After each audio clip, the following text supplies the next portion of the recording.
how does all of this, because, it's great to talk keywords, great to talk authority, right? But a lot of our customers, they come down to one thing. They say, look, we're going to spend X amount of dollars with you monthly, upfront, monthly, whatever that is. What does that look like in terms of growth or like dollars and cents? So how does somebody sort of take all this information that might sound like mumbo jumbo, like keyword, low competition, authority, right? But really at the end of the day, like, that's your business. You take care of that for me. What I'm really after is I want to grow my company. I want to grow sales.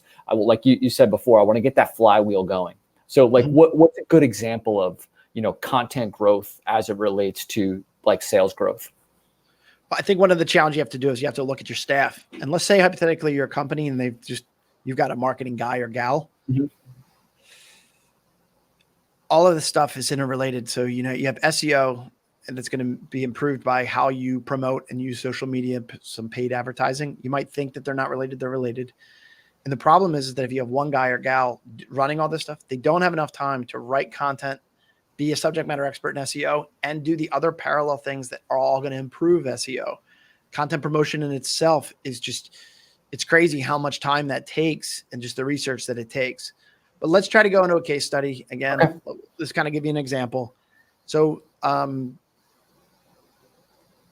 we're going to go back to this story here.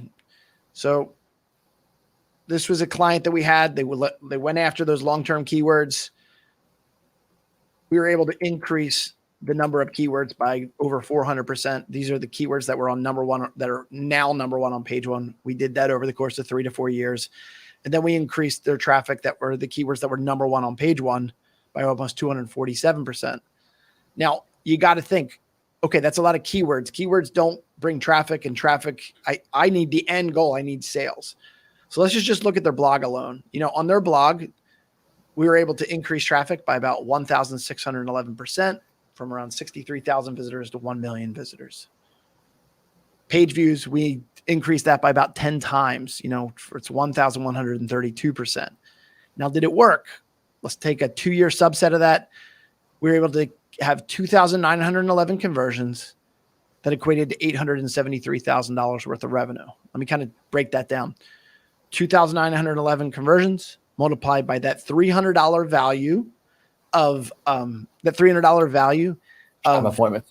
first-time appointment turned into $873,000 worth of first-time appointments, not surgeries, not anything like that. Now, when you take it one step farther for the whole website, we increased traffic by about 38% month over month. And then from there, that turned into around 44,000 plus conversions. And that turned into between $13 and $14 million worth of new revenue of first-time appointments. That's pretty serious. Okay. Yeah. So, I mean, one of the things that I'm trying to say is that when you are really serious about growing your marketing, right, you got to develop that editorial calendar, and you have to constantly commit to doing that. But you have to know your keywords, and you got to know how low competition works, keyword difficulty works. And you got to figure out, what, if I have a low competition keyword, but that keyword doesn't come close to a buying cycle, you got to figure out what's the distance from the pin, you golf all the time. Yep. Would you rather take a 20-foot putt or a 2-foot putt? Sometimes a 20-foot putt.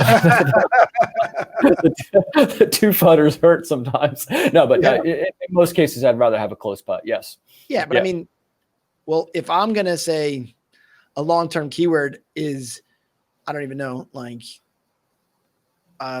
symptoms of knee pain, right? Yeah. Symptoms of knee pain. Yep. Still a pretty good keyword. Would probably want to have that. Or I would say, how long does it take to recover from, or we talk about how long does it take to recover from knee surgery? Sure. That person doesn't ask that question unless he's ready to get cut. Yep. That's a good point. Literally. Yeah. You know what I mean? So selecting your intent, other things that we talk about and we're going to unpack later is buyer's journey. You know what I mean? If you put all of your keywords towards the decision level stage, like the people who are just dipping their toe in are like, dude, I don't want to get cut. Definitely. Is there anything else I can do first? Definitely. Yeah. Yeah. So that's the awareness, consideration, and decision. Absolutely. Yep.